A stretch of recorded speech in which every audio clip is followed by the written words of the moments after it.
Magandang hapon po. Nasaksihan ng milyon-milyon ang pagkapanalo ni Manny Pacquiao laban kay Ricky Hatton. Sa unang round, nagpakawala si Pacquiao ng kaliwat kanang hook. Pinatumba ni Manny ang Brito na si Ricky the Hitman Hatton sa ikalawang round. Matinding left hook ang sinawala ng pambansang kamao dahilan para matapos agad ang laban. Ang panalo ni Pacquiao ang siyang tumapos sa paghahari ni Hatton sa light welterweight division. Ito ang ika-6 na titulo ni Pacquiao at siya na rin ang pound-for-pound best fighter sa buong mundo. Alamin natin ang pinakabago mula sa Las Vegas, Nevada. May flash report si Connie Sison. Connie, kamusta? Kamusta na ang pagdiriwang dyan? Alam mo, Mark, talagang bagong lahat na sorpresa. Ang lahat ng masasang nagmaging sa pagkatapos talaga naglaban sa pagkagaling Pacman at ni Hitman. Ang mga fans ni Hatton na panay-panay ang kansa o bago ang laban natahimik sa pagbagsak ng kanilang idolo sa second round pa lamang. Maging ang mga Pacquiao fans nakilala dito sobrang bilis sa mga pangyayari. Nakatapos lamang ng press con at nanginto doon ng Golden Boy Promotion na dinala sa ospital si Ricky the Hitman Hatton para masigurong okay ang lagay niya. Kasama niya ang kanyang inang si Carol at si Oscar de la Hoya na promoter ng laban. Kaya daw hindi na ito makakapag-pagkita sa press con kanina. Ayon naman sa panayam natin kay Manny, masaya-pasaya daw sa kanya naging laban. Nagpasalamat sa una sa Panginoon, ialay at kanyang pagkamalalo sa sambayan ng Pilipino. Ang mga sa ibang study groups, naging sanyalis nila na maaari ng tapusin ni Manny si Hatton, kung panay na ang yakap nito at nakikitaan na nila ang pagbaba at pagkita. Ang sinataw nila sa first round sa lamang ay ang manmanan sa hand on death na sinado na alam nilang medyo malakas nito. At nagyan siguro kung tinawag sa magpakawala ng susunod na draft at pagkain sa kanang right hook na talagang nakita naman natin na naging maganda naman ang resulta. Although ang kanyang pinakawalan itong left hook niya talagang tumama at wala nang nagawa itong Rhodes. Sabi ni Rhodes na sa daw ang best coach in the world dahil sinitrain niya ang best fighter in the world. Samantala, ang ginagawa ng coach ni Hatton na si Floyd Mayweather Sr.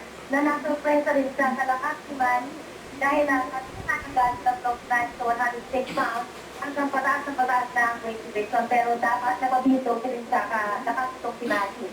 Nabanggit na rin niya na ang pagkakamali daw ni Hatton ay hindi daw sa sumunod ng sabihin nito sa kanya na itaas ang kanyang depensa. Masyado daw naging mababa ang depensa o kamay, no? Itong si Hatton kaya nagkaroon ng tsansa na makasuntok si Manny ng left hook. Pero pinabalaan na naman ng coach itong si Hatton na si Mayweather Sr. na may away sila ni Hatton katulad ng mga nakaulat sa media bago daw magsimula ang kanilang laban kanina. Nakatanggap daw naman niya na mas magaling talaga si Manny kay Hatton bakit na rin sa naging resulta. Pero ang hindi lang daw matatanggap itong si Mayweather, ang sinasabi ngayon ng lahat na si Rhodes ang pinakamagaling na coach dahil sa daw ang talagang mas magaling na coach kaya dito kay Rhodes. Pero sabi niya, dahil nalain niya, diba, sa basketball.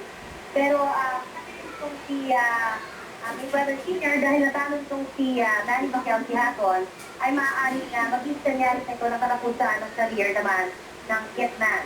Samantala kanina na tempohan din natin ang Cordero Joyce naman ng mga Pilipino sa MGM Block dito. Kumakanta sila Mark nitong Ricky Hatton has fallen down in Las Vegas sa tono ng London Bridge falling down.